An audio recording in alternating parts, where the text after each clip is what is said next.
Boa tarde, Espírito Santo! Super bem-vindo hoje, quinta-feira. Olha, galera, entra na nossa fanpage aí, já vai comentando. Agora eu acabei de postar. A gente tem um assunto super interessante aqui de saúde pública, né? De um caso de obesidade, de falta de equipamento para fazer um exame para quem sofre, né, desse problema. Então, fanpage é facebook.com/Ronda Geral. Participe com a gente. Olha, a informação tá aqui na TV Tribuna, como sempre. A gente vai abrir o nosso Ronda de hoje com uma operação que aconteceu hoje cedo em 2 bairros e que levou 5 pessoas para a cadeia, 5 bandidos, né? Todos eles moram na mesma rua. A polícia também apreendeu armas. Gente, e olha que os caras não são tranquilos não, são barra pesada mesmo. As armas todas municiadas e prontas para o uso, hein? No LED. Magno César Gonçalves, de 21 anos, Daniel Oliveira Almeida, Alessandro Gonçalves, de 18, José Alexandre da Silva, de 38 e Jadilson Bonfim Craveira, de 26 anos. Segundo a polícia, estes 5 homens são perigosos e conhecidos na Serra. Eles foram presos hoje durante a operação Saturação Diária. Todas essas detenções foram feitas em uma única rua, né, no bairro Ferrosa. É uma região que tem índices de crimes violentos elevados, principalmente na questão do homicídio. São vários homicídios, por ano, de fato. Né? Então as ações no batalhão são voltadas para essas áreas com maiores criminalidades. A operação contou com 150 policiais militares do 6º Batalhão que cumpriram 9 mandados de busca e apreensão. Em 2 horas e meia de ação nos bairros Ferrosa e Vila Nova de Colares, os policiais prenderam 5 pessoas e apreenderam drogas, armas e munição. José tem passagens por tráfico e assalto. O criminoso estava foragido desde 2011, quando fugiu do presídio de Barra de São Francisco. Daniel, além de ter passagem por homicídio, tinha um mandado de prisão em aberto por agressão. Magno tem passagem por tráfico. Jadilson tem em sua ficha criminal 3 homicídios, passagens por tráfico e porte ilegal de arma. Criminosos de alto calibre que espalhavam o medo e o terror pela Serra. Com eles, a polícia encontrou estes materiais. E o detalhe, todas as armas estavam municiadas, prontas para o uso. Essas operações têm uma rotina de acontecer agora, seja em todo o estado do Espírito Santo, né, com frequência a ser estabelecido pelo comandante. E haverá sim essa resposta à altura, resposta em termos de enfrentamento a essa criminalidade que tem incomodado o cidadão capixaba. Tá aí a resposta da Polícia Militar, parabéns, 6º Batalhão empenhado aí, 150 homens na operação Saturação Diária. E como mesmo o policial agora falou na entrevista, vai ser de rotina aí, tem que ser assim, gente. Juntar as equipes para poder fazer uma ronda nos bairros. Dessa vez, Ferrosa e Vila Nova de Colares. Infelizmente, com um alto índice de criminalidade, o bairro tem muita coisa boa também para ser mostrada, mas estão aí 5 criminosos perigosos aí, com várias passagens, tráfico, homicídio. Agora, vocês imaginam só o que esses 5 não iam fazer, todos armados com munição já no revólver. E o detalhe, eu chamo a atenção para as tatuagens deles. Tem um ali, ó, todos têm um tipo de tatuagem ali, do crime mesmo. E detalhe que um tá com uma carpa muito grande e há algum tempo atrás eu fiz uma operação da Polícia Civil nessa ocasião de que tinha uma quadrilha especializada e o cara tinha todos os integrantes com tatuagem de carpa. A gente não sabe qual é a ligação, a polícia agora vai começar a trabalhar em relação a isso, mas galera, fica atenta porque ó, esses caras não vinham pra brincadeira não. Eles vinham aí no mínimo pra disputa, pra matança, pra tiroteio, que é o que tá afrontando aí toda a população. E olha, a Polícia Civil agora também fez uma operação. Dessa vez foram 8 presos. Dentre os detidos estão os apontados aí como os bandidos que mataram um comerciante de Guarapari. Rodou. A Operação Estado Presente foi realizada em toda a Grande Vitória. 8 pessoas foram detidas. Armas, drogas, algemas e até uma carteira falsa da Polícia Civil encontradas. Os detidos estão envolvidos com o tráfico de drogas e também homicídios. Entre os presos estão Bruno Alves da Silva, de 18 anos, e Alisson Bulhões de Souza, de 21. Eles foram presos em Guarapari. Segundo a polícia, são responsáveis por 4 homicídios na cidade, inclusive do comerciante Hélio dos Santos Viana, durante um assalto à propriedade da vítima na localidade de Boa Esperança. Os 2 teriam praticado ainda assaltos a ônibus na localidade de Iconha. De acordo com o delegado Cláudio Vitor, chefe da Superintendência de Ações Estratégicas e Operacionais, os detidos não esboçaram qualquer reação na hora da prisão.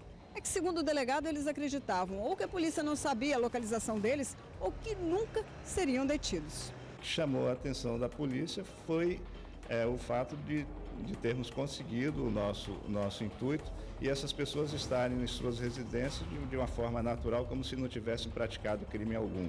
Então isso serve como exemplo da forma como a polícia tem que agir, a forma como nós vamos trabalhar daqui para frente. Já temos trabalhado dessa forma, mas vamos intensificar e de forma integrada também junto com a Polícia Militar. Mais uma mega prisão aí agora da Polícia Civil. Eu acho que isso é bacana. Tudo bem que foram operações distintas, diferentes. A PM agiu numa situação lá da Serra e agora a Polícia Civil, com serviço também de inteligência, divulgou nessa coletiva essas 8 prisões de criminosos cheios de passagem também e super perigosos. O que é bacana a gente tirar isso de exemplo e esperar para daqui para frente também trabalhos conjuntos da Polícia Civil e Militar de agirem nessas prisões. Agora, as polícias estão fazendo o seu trabalho. Eu só lamento muito a gente ver casos agora da justiça, o dali para frente a gente não sabe como acontece. Isso não é uma coisa clara para a população, para a gente, para ninguém. Né? Essa área do direito ainda é muito obscura para o povão, né? Para todos nós. Enfim, e aí eu lamento a gente saber que depois esses criminosos aí, daqui a 1, 2 semanas, ou não importa o tempo, vão estar soltos e não vão pagar pelos crimes, que é o que não nos dá a sensação de segurança. Daqui a pouco eu vou mostrar uma reportagem para exemplificar exatamente isso que eu mostrei para vocês, que eu comentei. Mas antes, vamos para o caso de um eletricista de 37 anos que morreu eletrocutado, que é o que tudo indica, enquanto ele trabalhava. Ele fazia instalação de TV a cabo e subiu num poste. O eletricista, ele recebeu uma descarga elétrica e ficou pendurado na hora. Veio a óbito, infelizmente, no LED. Edivaldo Santos de Souza, de 37 anos, chegou a ser socorrido pelo SAMU. A equipe usou um aparelho desfibrilador para tentar restabelecer os batimentos cardíacos dele, mas o eletricista não resistiu e morreu. Nós corremos para socorrer ele e ainda estava vivo, entendeu? Ele ficou pendurado no cinto e acabamos de descer ele. Com 3 minutos depois ele morreu, né? Colegas de trabalho de Edivaldo disseram que ele usou uma escada para subir no poste para fazer uma instalação de TV a cabo. Ele teria encostado no braço da luminária e depois disso ficou pendurado pelo cinto de segurança. A suspeita é de que Edivaldo tenha recebido uma descarga elétrica. Peritos também não descartam a hipótese de mal súbito. Só um laudo do DML vai apontar a verdadeira causa da morte do eletricista. Quando chegamos ao bairro São Francisco, na Serra, uma cena chamou nossa atenção. Encontramos a vítima sem nenhum tipo de equipamento de segurança, mas Juversi garantiu que Edivaldo usava luvas, cinto, tudo o que a lei trabalhista determina. Só não soube informar o paradeiro desse material. Ele usava isso? Onde é que foram parar esses equipamentos? Aí eu não sei, né? Porque quando a gente chegamos, entendeu? E já no meio da muvuca não deu nem para ver, entendeu? Onde foi parar o equipamento dele, né? Mas ele usava equipamento? Usava. Olha, gente, estamos comentando aqui o seguinte, eu vendo essa reportagem, a gente observa os detalhes aí, equipamento de proteção individual, o EPI, que são exigidos por empresas para garantir a segurança do trabalhador. E a gente acabou de ver no Tribuna Notícias um caso aí de uma empresa ambiental onde 2 funcionários acabaram sendo atingidos por uma tampa, né? E um deles morreu no local. Triste você divulgar isso. E olha que essa semana também nós mostramos um flagrante para vocês de um instalador daquelas cortinas de vidro também fazendo o ajuste lá no teto e com o corpo metade para fora, sem um cinto preso ao corpo. E agora a gente tem o caso desse eletricista, na verdade um instalador de TV a cabo. Esse rapaz aqui que está no LED, ele disse que a vítima estava usando o equipamento, mas e aí, quando a perícia chega, todo mundo chega, cadê o cinto, cadê a luva? Porque, gente, quem trabalha com eletricidade, subir em poste, tem que ter no mínimo uma proteção isolante, porque a descarga elétrica realmente é muito forte. Você sobreviver a um choque desse é muito difícil. Então tá aí, olha, infelizmente mais uma vítima. Eu chamo a atenção para as empresas fiscalizarem isso e eu não sei qual órgão agora que vai ter que fiscalizar as empresas em relação a esse uso de equipamento, mas nos últimos tempos para cá a gente tem divulgado aí bastante, como tem casos também de você que está aí fazendo uma obra, vamos bater uma laje rapidinho ali com meu colega na rua, e aí sobe no andaime, alguma coisa cai e morre. Então não é porque a obra é pequena ou porque o trabalho é rapidinho, é porque você não vai se proteger. Por mais rápido que seja, você tem que garantir a sua vida, né? Com cinto. Se não tem, não faça. Igual o alerta que eu dei também para diaristas aí que limpam vidro na varanda de casa. Se não der condição, a sua patroa lá, a pessoa, o morador não der condição, você não vai se arriscar de fazer uma coisa que vai te colocar ali, daqui a pouco você cai e morre aí. Deus que me perdoe, gente. Então atenta, muita atenção para isso. E agora veja só o que um traficante fez para tentar fugir de um flagrante. A polícia abordou o suspeito e depois foi até o apartamento dele. Depois de encontrar muita droga, o homem se desesperou e ainda acabou se jogando da janela da cozinha. Esse aí pegou e se jogou, né? Desesperado, porque tava a coisa errada. No LED.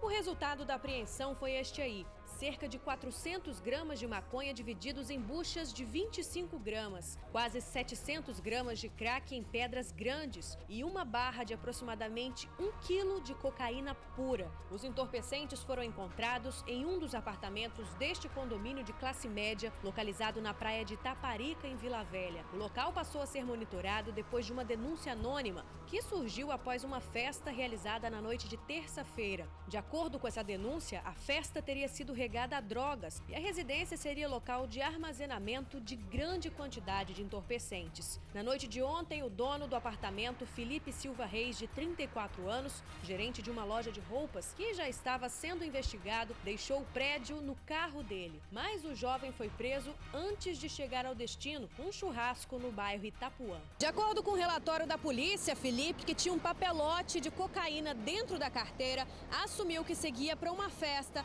onde um cliente já aguardava pela droga. Ele disse ainda que o restante do entorpecente estava escondido dentro do apartamento. O acusado chegou a acompanhar a apreensão da polícia dentro do apartamento, indicando onde o restante da droga estava escondido. Mas no momento de desespero, ele tentou fugir, se jogando da janela da cozinha.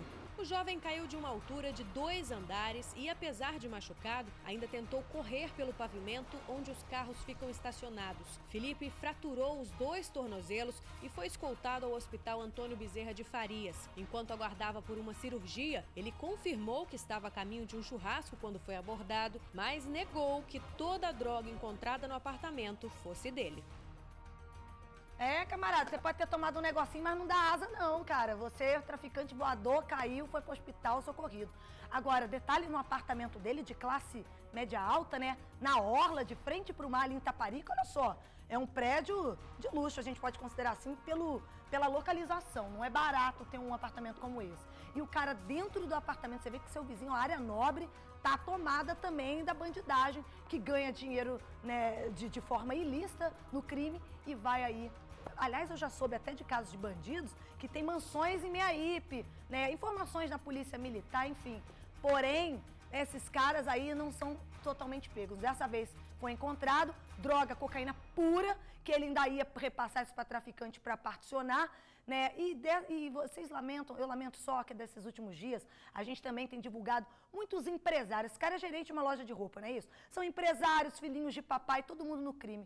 Quer dizer, tem toda a oportunidade do mundo para poder seguir um caminho bacana e estão aí sendo presos. Eu só espero que esses também fiquem presos, porque tem dinheiro para poder contratar advogado bom e conseguir habeas corpus para sair e conseguir responder em liberdade, diferente dos outros que a gente sabe que não tem. Então é muito injusto e a gente vê também que a lei, ela esbarra nesse direito, que ela diz que é igual para todos, mas na realidade, quem tem dinheiro é que se dá bem. É isso que a gente encontra, infelizmente. E olha que agora o Ronda traz um drama, aqui no LED vai aparecer, gente. Olha, eu falei para vocês agora no início do programa, essa daqui, gente, é a Kátia.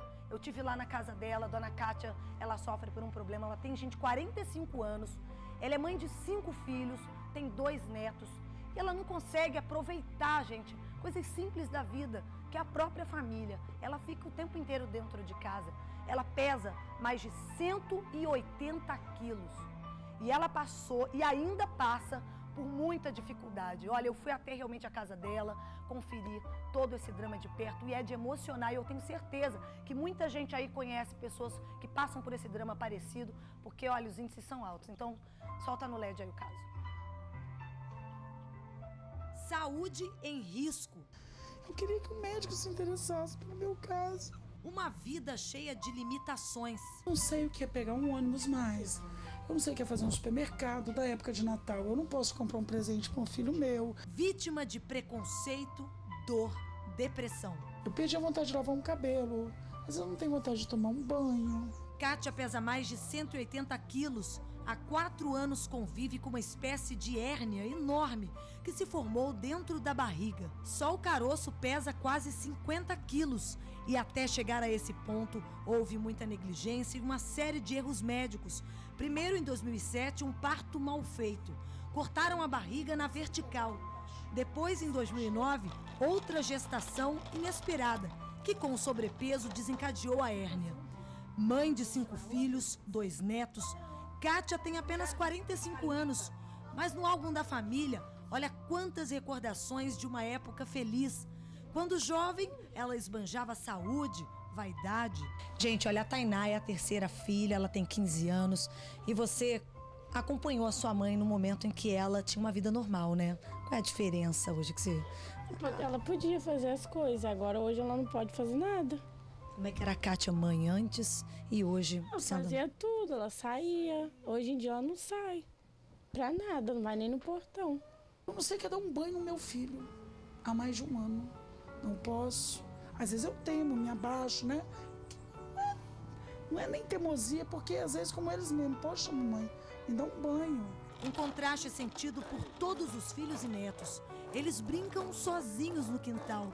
Apesar de viverem na mesma casa, sofrem com a ausência. Não queria que minha mãe ia comigo.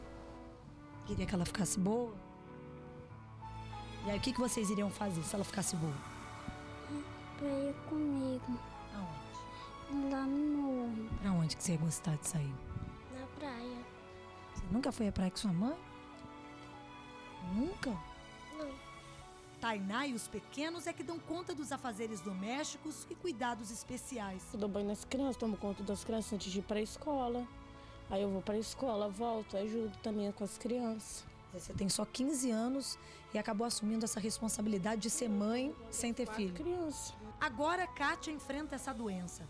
A filha mais velha que sustenta a casa e denuncia o descaso da saúde pública. Segundo ela, o SUS não oferece sequer condições para um exame de tomografia, que iria diagnosticar o problema do caroço da mãe. Marcaram uma tomografia. Chegarem para mim e falarem que a maca só comportava 120 quilos. Eu acho isso um descaso, uma verdadeira desumanidade fazer uma pessoa na situação dela, sair de dentro de casa, ter que pagar um carro sem condição nenhuma, entendeu? Para chegar lá e eles simplesmente falarem no maior descaso que não teria como realizar o procedimento e só adiarem. Além de complicações na saúde, Kátia ainda passou por dilemas como parar de trabalhar, ver o marido preso, perder a mãe e ainda ser acusada de abandono de incapaz por não ter condições físicas de visitar a mãe, acamada no hospital. Eu queria fazer um apelo que essa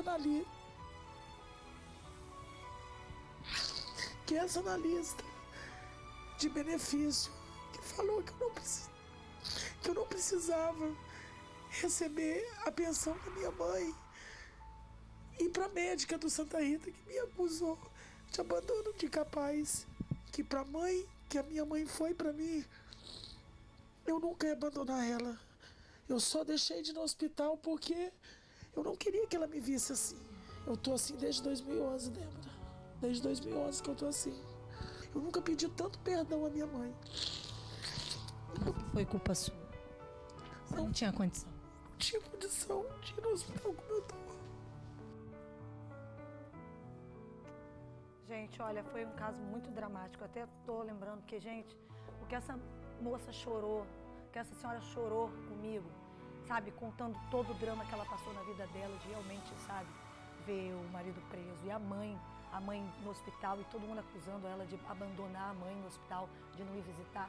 E ela sem condições, ela andando ali, ela fez um sacrifício, né, para poder pegar alguma coisa para o filho. E ela não pode, ela não sai de casa, ela não brinca de carrinho ali. As crianças sentem falta dela. Quer dizer, você está dentro de casa, mas sofre a ausência da própria mãe.